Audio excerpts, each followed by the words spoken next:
हम math class 8 से algebraic expression के बारे में सीखेंगे।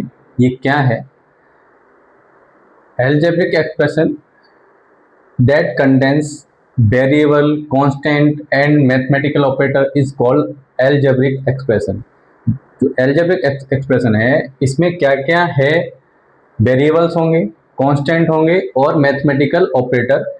एक हमने एग्जांपल दिया हुआ है 24x² by Z plus 3x plus 5।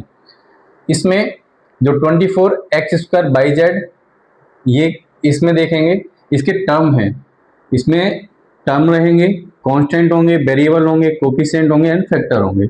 ये कुछ पॉइंट हैं, इनके बारे में हम समझेंगे अलग अलग। तो इसमें देखेंगे 24x² बाई जेड, इसमें एक 24 नंबर है, यहाँ x बाई जेड, यहाँ भी x बाई है, यहाँ 3 है, ये प्लस है, यहाँ पे प्लस है, इसकी जो प्लस माइनस डिफरेंट हो सकता है। तो ये है मैथमेटिकल ऑपरेटर्स। एंड वेरिएबल्स हैं x बाई जेड, यहाँ पे भी x बाई, ये वेरिएबल है। कांस्टेंट में जो ये 5 है ये कांस्टेंट है। कांस्टेंट क्या है?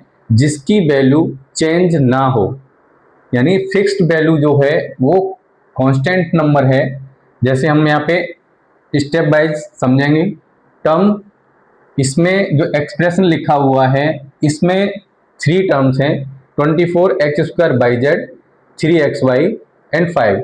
ये हमें पता कैसे पड़ेगा कि इसमें 3 टर्म है या 2 है? तो जब ये मैथमेटिकल जो ऑपरेटर है, जैसे यहाँ प्लस है, माइनस भी हो सकता है, तो जो प्लस माइनस है वो हमको बताएंगे कि इसमें एक्सप्रेशन में कितने टर्म है। अगर ये जो प्लस है ये इसको अलग करता है, एक टर्म ये है plus second term plus third term, तो इसमें 3 टर्म है। कांस्टेंट ऐसा कोई नंबर, ऐसा कोई टर्म जो सिर्फ नंबर हो, जिसके साथ वेरिएबल ना हो, तो वो है कांस्टेंट। जैसे यहाँ पे 5 है, फिक्स्ड वैल्यू है, इसके साथ कोई भी वेरिएबल का मल्टीप्लाई नहीं है। वेरिएबल क्या है? जो अननोन वैल्यू मैंने आपको बताया, जैसे x बाई जेड, यहाँ पे x y है, तो जो अननोन वैल्यू है x by Z shown by a letter, इसको हम x बाई जेड या किसी भी लेटर से, a b c किसी भी लेटर से इसको शो करते हैं। इसकी वैल्यू हम फिक्स नहीं है, x की जगह पे हम 1 2 3 4 कुछ भी वैल्यू आ सकती है, इसके लिए इसको हम बोलते हैं अननोन वैल्यू। ये वेरिएबल्स हैं। कोफिशिएंट क्या है? A number that multiply with variable is called coefficient.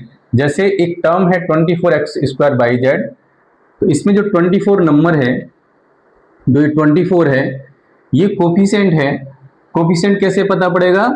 जब किसी टर्म में वेरिएबल के साथ किसी नंबर का मल्टीप्लाई होगा, वो नंबर उस टर्म का कोफिशिएंट है। जैसे 24 is coefficient in the term 24x² by Z.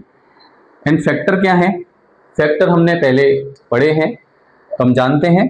जैसे 24x² बाई जेड एक हमने टर्म लिया है, इसके फैक्टर किए हुए हैं। 24 एक नंबर है, 24 के फैक्टर आप जानते हैं कैसे करते हैं। इसके फैक्टर होंगे 2 3 4 6 8 एंड 12 एंड 24। ये जो नंबर है इसके फैक्टर हमने यहाँ पे लिखे हुए हैं। एंड जो वेरिएबल हैं इसके भी फैक्टर होंगे। वेरिएबल के फैक्टर x², x के ऊपर एक 2 लिखा हुआ है, इसकी ये पावर है x²। जब ये जितनी पावर होगी उसको हम उतने टाइम लिखेंगे। x के ऊपर 2 है, यानी 2 टाइम x, इसके 2 फैक्टर होंगे, बाई एंड जेड। तो जो ये x के ऊपर जो 2 लिखा हुआ है ये वेरिएबल है, इसमें x, एंड जो 2 लिखा हुआ है इसको बोलते हैं पावर ऑफ वेरिएबल। जो वेरिएबल है उसकी पावर यहाँ पे 2 है। तो ये जो पॉइंट है, इन पॉइंट की हेल्प से हम एल्जेब्रिक एक्सप्रेशन क्या है वो समझ सकते हैं।